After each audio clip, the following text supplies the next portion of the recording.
almost forgot how fun live sports were, Eric. It felt like the Super Bowl almost. The best part, though, is we've got a whole nother night, rounds 2 and 3, and then, of course, the culmination on Saturday. And this is awesome. That means there's more opportunities to enjoy both watching new players come into the league and a little bit of fun on the side with the prop bets. We talked about picking the top 10 yesterday on the first ever edition of the PFF NFL Draft Props Show presented by our good friends at FanDuel.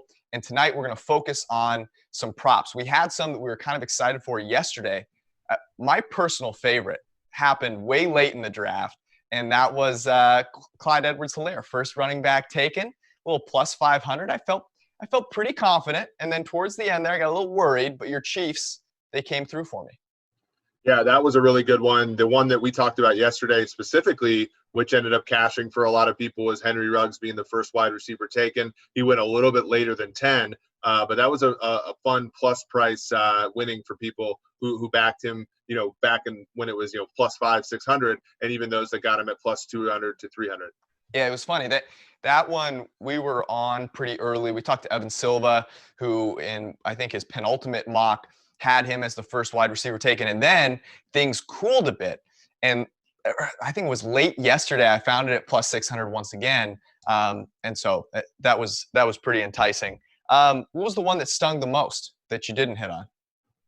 Oh wow, I think probably just chasing the Tristan Wirfs, Jedrick Wills. First offensive lineman, yo-yoing back and forth between those two when it ended up being PFF's top-rated offensive lineman, Andrew Thomas, after it was all said and done to the Giants at 4.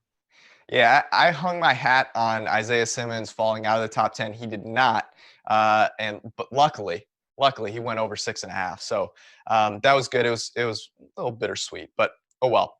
So what we're going to do is we're going to run through. We picked, I think it's about 9 of our favorite props that are just kind of fun and exciting. We'll feel more strongly about some than others. And if you want to follow along with us, obviously here and then throughout the draft, we'll be on after this, continue our coverage starting at 6:40 on PFF Twitter, YouTube, and SiriusXM channel 211 starting at 7.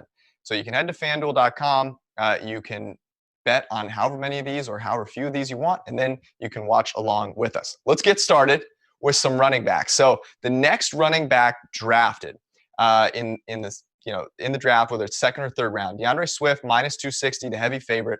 Jonathan Taylor plus 300, J.K. Dobbins plus 600, and Cam Akers at plus 1,700. DeAndre Swift was a guy that had been mocked to your Chiefs quite often. He doesn't go there. Do you think now it's just kind of pandemonium at the running back position, or is he going? Yeah, and we're seeing even a little bit more support in favor of Swift. He's moved out to 290 over even the past few minutes here. And for me, when I look at this, it's exactly what happened yesterday with Clyde Edwards-Helaire. A team, Swift might be the favorite to go, but I'm not laying anywhere near that price. If I'm going to bet this, at best, I might go Jonathan Taylor at plus 310. He might be the best running back in this draft, and it only takes one team to agree with you for this to hit. Jonathan Taylor has, I think, what teams might be looking for more at the running back position, which is crazy to say because Swift is the better receiver. But Jonathan Taylor is kind of the complete guy. And it's like, okay, if I'm going to spend a pick in the second or third round on a running back, let me get a guy that can do it all. And his combine was really impressive. So Jonathan Taylor at over 3-1, that is absolutely where I'm going here. I don't think Dobbins or Akers have a huge shot. It's one of those two at the top. And I just don't believe that the difference between the two is that drastic. So I would go with Taylor and take the underdog there. All right, next offensive lineman drafted. So this was one that we were talking about very early on last night. Josh Jones. Josh Jones is a guy that we have 14th on our big board, was the second highest graded tackle last season, according to PFF grading, and he is still on the board. So we think it's a foregone conclusion that he should go as the next offensive lineman taken. He's also the favorite. So are you going to take him? Yeah, I mean, he opened when these, markets opened earlier today. He was minus 110. I almost wrote that up on our website as something you needed to do. It's gotten out to all the way to 150, and I even see it at 190 now. So I think that the value is sucked out of here, because the issue is the teams that are picking right now, many of which already picked yesterday, have some of the same opinions on Jones. And you look at Ezra Cleveland, who, probably isn't as good of a prospect, but you get him at plus 230 here. I do think that that's probably the best one when you're looking at, values for the, first offensive lineman taken here. It very well could be Jones. I think it's very much the favorite here, but Cleveland offers the best value. It's one of those things where if he's sliding and he slid this far, it doesn't seem to be a production thing. The guy was great. So is there something we don't know? And in that case, the slide probably continues down the hill for much longer. Ezra Cleveland is a guy, and this is interesting. One of the things that I noticed yesterday happening, guys who had impressive physical capability were drafted. You saw Mekhi Becton. Yep. You saw Austin Jackson, neither of whom performed all that well. And so it seems to be that, hey, tools and traits are the thing that are ruling the day here. And so for that reason, Ezra Cleveland, a guy who tested out of this world, kind of came on the map at the combine at a plus price. You said it's moving right now. Ezra Cleveland would be the choice. I'm almost tempted, though. Netani Muti down there at 15-1. Like, the guy is a beast. Someone could fall in love with him, needs a guard, and just says, screw it. I'm foregoing the tackle. I'm taking Muti. So I'm kind of tempted. That's a really good point. I mean, we think of tackles because they're the most valuable, but a team that's has resolutions at tackle might take a guard, in which case the two favorites are not even in the conversation. Yeah, it's weird. Oftentimes, I think the way that we think about value at position rules so much of what we would do. Tackle is a more valuable position, but the NFL also wants to get good players at all positions, and so Muti could. I think I might sprinkle a little bit on Muti at 15-1. All right, next up, cornerback. Next cornerback drafted. This is a similar situation. Christian Fulton, 12th on our board. In all the mock drafts we did, he was in the top 15 picks. I think Denver was about as far as I saw him falling. Obviously, Denver ends up with Jerry Jeudy. They're very happy with that. Christian Fulton falls behind a guy like A.J. Terrell, who ends up going to the Falcons. This might be similar in my mind. He's the favorite at 110. Trayvon Diggs at plus 190. Jalen Johnson plus 300. Cameron Dantzler 20-1. Amik Robinson 23-1. And Bryce Hall 23-1. Where the physical traits of the cornerback are winning over a lot of teams, and production is not as important to them. Christian Fulton, great production, but there's some guys here like Trayvon Diggs and Jalen Johnson who are maybe more physically talented. Yeah, absolutely. And I think, when you look at two guys who have been mocked to the first round, whose player props were in the first round, much like what you saw with Josh Jones, there might just be something here where the entire NFL, and we think differently about this. Jalen Johnson was always a player when you look at some of the, the aggregated mock drafts. This is right where he belongs, and maybe, he stands pat while the others stay moving. I like Johnson at plus 300 here. Because both the payout, but also, as you said, the physical traits there. Jalen Johnson was a guy who, when I was doing mock drafts on our mock draft simulator for way too many hours of the day, that I kept taking for teams basically from 20 on that needed cornerback play. He's super impressive, graded well at Utah, has tremendous length. And for that reason, I could see him faulting a guy like a Christian Fulton. And I think Trayvon Diggs, I would take Trayvon Diggs or Jalen Johnson ahead of Christian Fulton, because a guy that has that great of production that is slipping, to me, it seems as though the slope might be a little more slippery than we think. If I'm looking at one of the long shots, though, an interesting guy to keep an eye on would be Bryce Hall, who people forget quite a bit because he got injured last year. But 2 years ago, he was absolutely dynamite, top 5 graded cornerback at PFF. So if you are tempted by the long shot, maybe Bryce Hall is your guy.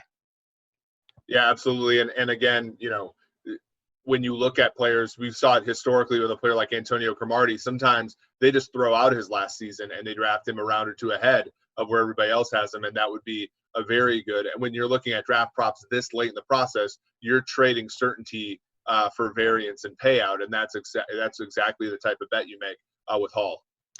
All right, we're going to transition from next position drafted to some player props first. So Cole Kmet, his draft position, over 43.5, minus 130, under 43.5, plus 108. I'm looking at the teams drafting.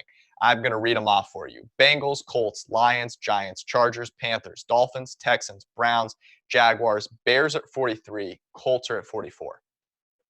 I can't see any one of those teams going, you know what I really need right now? A tight end for one of the worst tight end classes that we've ever seen. Absolutely not. So I would be stunned. I would be stunned if he goes under 43.5. I don't care if it's the favorite at minus 130. He's going over 43.5. Yeah, absolutely. And the market agrees with you. Earlier today, and when we wrote it up on PFF.com, over 43.5 was even money. And now you're seeing it move out, as you said, to 130. I've even seen some places where it's 44.5. They've bumped it even up. Wow. One pick selection. And it's because of exactly what you're saying. And there's a couple things that are great about this bet. The idea that it's even money or better that a tight end at all is going to be picked in the next 12 to 15 picks is dicey in my opinion. And the idea, Cole Kmet was the favorite among tight ends, but DeAndre Swift is a favorite among running backs. All these positions that are undervalued in this draft or valued negatively in this draft. I think that the favorite is far less likely to be drafted first among those. So when you're betting under here, you're betting not only that a team likes a tight end, but they like this specific one. And I think that's just a bad proposition.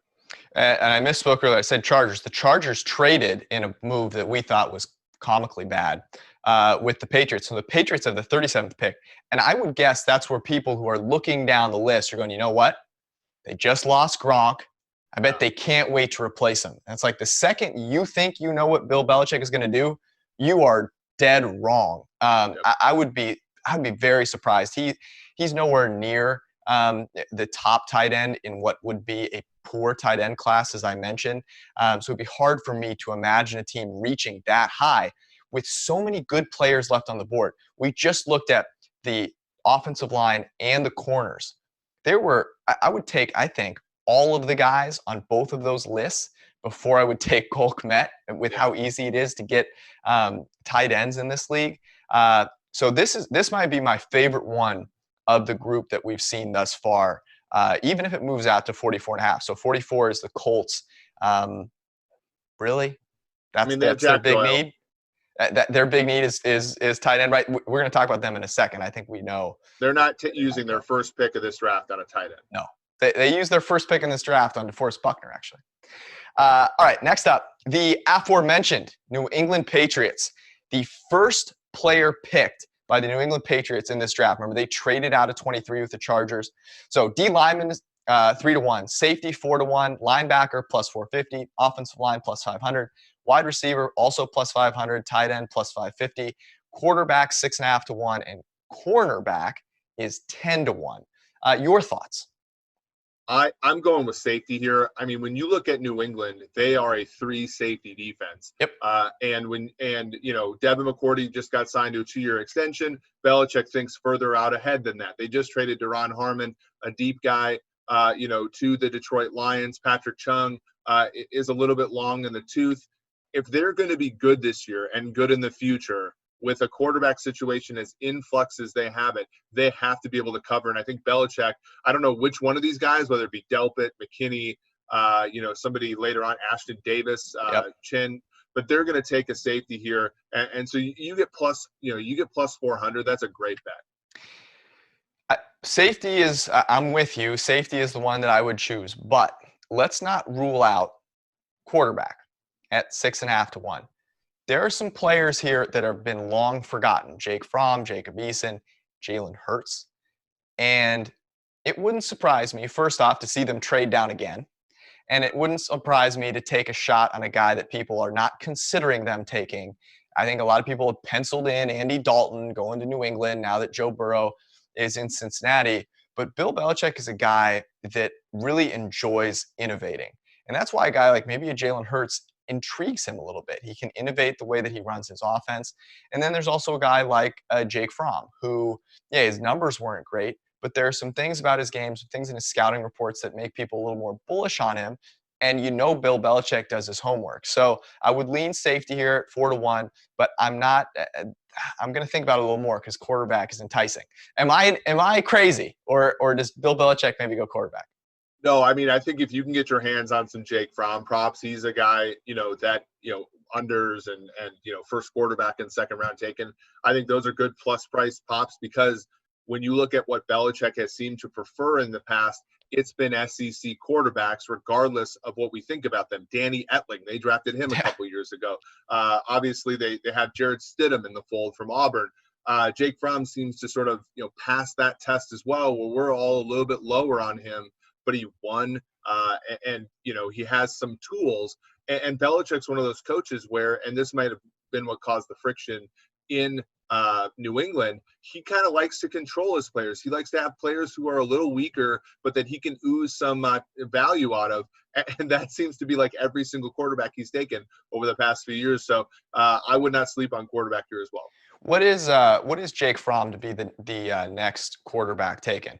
And what I've seen it places about plus 1,000. So it's a pretty fun little bet if you want to take it. And I think it's far better than the implied probability there that it'll happen. The thing with the quarterbacks is, as we saw with the Packers, it's the beauty is in the eye of the beholder, and there is so much that we don't know about the interview process, about all the things that teams are taking into account. So when you see guys that are lumped together from a skill perspective, an overall projected production at the NFL level, a guy that's a huge long shot should never be a huge long shot, right? Like these teams know so many different things. They value different things in different ways. And so Jake Fromm would be a guy that I would be pretty excited about. We're going to get to the rest of them in just a second. I want to remind you guys, if you are watching us here on the 2020 PFF NFL Draft Props Show Part 2, presented by FanDuel, you can head to FanDuel.com.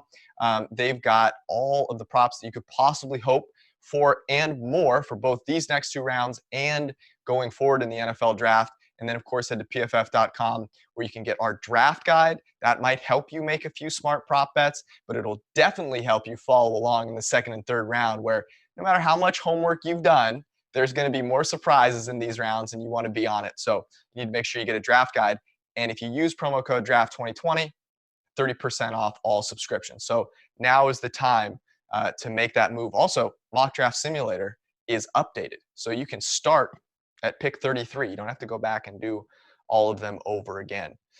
Okay, next up, we have the Indianapolis Colts and their first player drafted. Remember, they traded pick number 13 for DeForest Buckner. That became Javon Kinlaw. Now, we're not going to talk about that. Wide receivers, the favorite at minus 150. Defensive line plus 350. Quarterback 9-1. Tight end also 9-1. Corner 10-1. And safety also 10-1. What do you think? Yeah, I think this is one where you just said it. I mean, when you look at favorites in this situation, they're almost never good bets. And while, earlier today, when it was, minus 110, minus 120, I could be convinced to bet wide receiver to the Colts here at minus 150. To me, it's just a little bit too much. And so when I'm looking here, I'm thinking cornerback at 10-1, quarterback at 7.5-1. Those are all good plays because I think the Colts are not just one player away. They do need wide receiver help, but they're a smart front office. They're not going to reach for players that they don't like. There's accounts saying that they're going to trade back out of 34. So I think betting into this favorite here is probably a bad move. What I'm thinking of is there was not a single safety taken. There are a ton of corners left on the board. And the wide receivers, there have already been a ton picked. So they may very well have a wide receiver in mind, but it might not be the most value at the moment. And so they may wait a little bit. There are some speedy slot guys like a KJ Hamler who maybe they want, or maybe they're looking for a big guy like Michael Pittman, but they believe they can move back and wait on that. And they take a guy like a Jalen Johnson or a Christian Fulton or a corner. Their defense, it's performed above expectation, but it's not great. by any stretch whatsoever. So I like both of the ones at 10-1. But man, I also look there and I see Denzel Mims, T. Higgins, Michael Pittman Jr. Those guys are good. So it's tough. I would go either long shot or just take the favorite. Pierre Desir being cut this offseason is a sneaky reason why I think corner's a solid play. But you're absolutely right. If they stay at 34, there's a reason why wide receiver is the favorite. I just don't want to bet into that number. Yeah. All righty.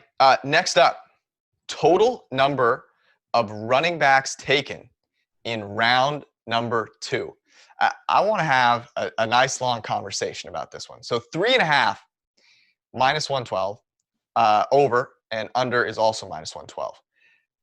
3 running backs being taken to me feels like a lot. That would be, Jonathan Taylor, DeAndre Swift, and then you've got one other guy. Yep. And I'm having a really hard time seeing a team go, you know what? They got like good corners, like a deepest wide receiver draft we've seen in a while, and we're going to take a running back. Am I missing something?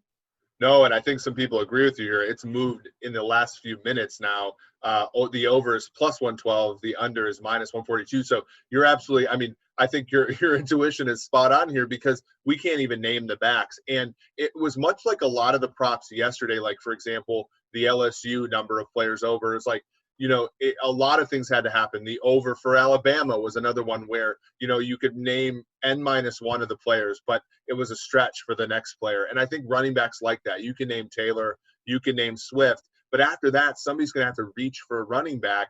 And there isn't that sort of quote unquote generational player, after those, 3, including Hilaire, who doesn't count against this number. So I'm very much with you on the under. I would even lay the minus 142 yes. On the under, as a deviation from what we talked about so far, because I like the bet so much. You just got to think about how many picks there even are in the second round. Think about all the players we've already talked about. There's still a lot of value at offensive line. We looked at the running backs, and there were 2 guys, J.K. Dobbins and Cam Akers, but they're big long shots, to be the next running back taken. Neither of those guys have gotten a ton of steam. I find it very hard to imagine that they would be taken over any of the wide receivers that are kind of left on the board that we have talked about. And then you've got the corners that really didn't get picked over. Safeties haven't been taken yet. And then, there's some guards, Ntani Muti, Josh Jackson. So there seems to be a lot of very good players left that can contribute to your team more than a running back can. And I know that the Chiefs decided to take Clyde Edwards-Helaire. Not a lot of teams have luxury like the Kansas City Chiefs to just go take whoever they want and for it not to matter because they have Patrick Mahomes. A lot of these teams have to think really carefully about how they're surrounding their quarterback with talent, and running back is not going to be the best way to do it. Another reason why this is a good play to the under is, and you'll laugh at this, but David Johnson, was just traded to a team. Obviously, Leonard Fournette is on the trade block as well. Kenyon Drake, franchise. There's not a ton of openings at the position either. Kansas City was the clear and obvious one. After that, it's a team sort of trying to pick a running back when they don't really have a need. So just an interesting tidbit there. All righty. Next up, wide receivers. Drafted in round 2. Over 5.5 plus 112. Under 5.5 minus 142. And I just spent a litany of time talking about how many good wide receivers there are left on the board. So are people going to pass on them because there are so many? Or are they going to snatch them up because they're afraid they're going to get left out in the cold? No, I think the first 11 picks of yesterday's first round left 11 teams with needs at wide receiver.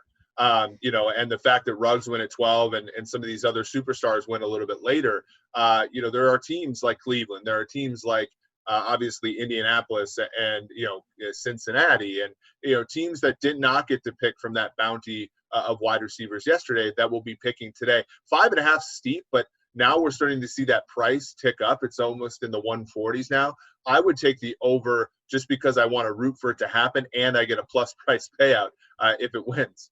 So a guy that we haven't even mentioned yet, Laviska Shenault. Yep. He's number 18 guy on our draft board, has fallen, I would guess, because of injury, which killed his production. but the guy led all of the draft class in missed tackles forced at the wide receiver position. And that includes a guy like CeeDee Lamb, who is just about untackleable. The guy is a beast. You've got Michael Pittman Jr., you've got T. Higgins, you've got Denzel Mims, who is – it's interesting to me that he has fallen because so many people loved what he did at the Combine, what he did at the Senior Bowl, and seemed to absolve him of the sins of playing at Baylor. I mean, we talk about how teams fall in love with skill sets and traits and those things. He's got them all. And then you go further down, you've got KJ Hamler, who could fit a really nice spot. You've got Tyler Johnson, who, didn't run, so he's fallen a little bit far back, but he was super productive at Minnesota. Highest graded receiver in college football last year. So, I mean, teams are watching this tape and have got to be thinking to themselves, man, like I got to get a piece of this deep receiver class before they leave. So I'm with you wholeheartily there. I would go with the over. By the way, running back that I forgot is Zach Moss, who I guess would be another guy that could be that third guy. I'm still not buying it. All righty, let's close it out with Jalen Hurts draft position. Jalen Hurts, we talked about him a little bit yesterday privately, and we were talking about which round would you expect him to go in. And I thought, for someone to take a quarterback in the first 2 rounds, like the Packers did, you've got to have an idea of playing this guy at quarterback. And if you're not, then why would you take a gadget player in the first 2 rounds? And right now his draft position is at 48.5. And I'm looking here, I've already mentioned the picks all the way up to 44.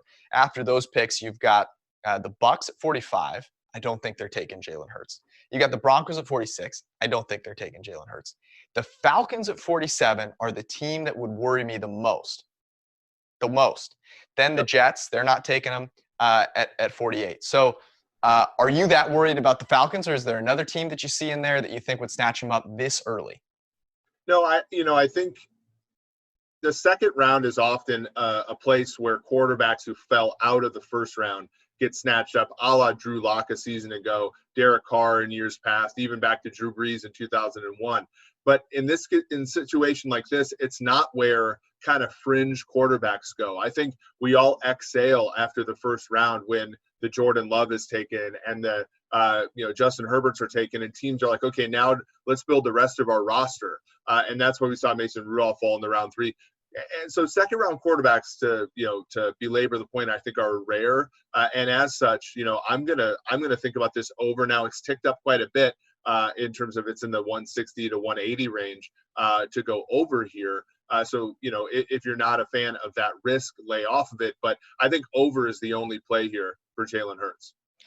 I don't think it's moved enough, to be perfectly honest. I maybe someone knows something that we don't, but I am having a hard time where the NFL, it was clear yesterday, they value guys that can come in and contribute, even if it's not at that uber valuable position. You saw a guy like a Derek Brown get taken by the Panthers, who could have desperately used, a coverage player like Isaiah Simmons. But they wanted a guy that could come in, be a leader in the locker room and also contribute on the field. And if you take Jalen Hurts in the second round, are you saying that you're going to give him a chance to compete at the quarterback position? I don't see a lot of teams in that first set of picks that I think would do so, aside from the Patriots. And I just don't think the Patriots are going to make that move this early. I could see them making the move way later. I could see them trading back. And that's why yesterday I placed a little wager on him to go in the third round as opposed to the second. The second was the heavy favorite. This even cuts out, a good portion of picks in the second round. So Jalen Hurts, I'm bullish on Jalen Hurts overall. I think you are too, right? Yeah, absolutely. But I have him as well, a bet place on him going in the third round. I like him as a developmental prospect, and there's nothing wrong with that. Dak Prescott was developmental. Kirk Cousins was developmental. Those players can end up being good players, but don't draft them too early. All right, we made it through all 9. We can check back in later on how we did, hopefully decently enough. We hope you enjoyed your time here with us on the first ever PFF NFL Draft Props Show, presented, of course, by our friends at FanDuel. Head to FanDuel.com to get all of your prop bets in so you can enjoy the draft, and we hope you come enjoy rounds 2 and 3 with us. We'll be on Twitter, YouTube, and SiriusXM Channel 211 starting at 7 p.m., and we'll take you all the way through rounds 2 and 3. And if you need a draft guide, I'm telling you, you need one. Draft 2020 is the promo code to get you 30% off at pff.com. Thanks for hanging out with us. Enjoy the draft. We'll see you later.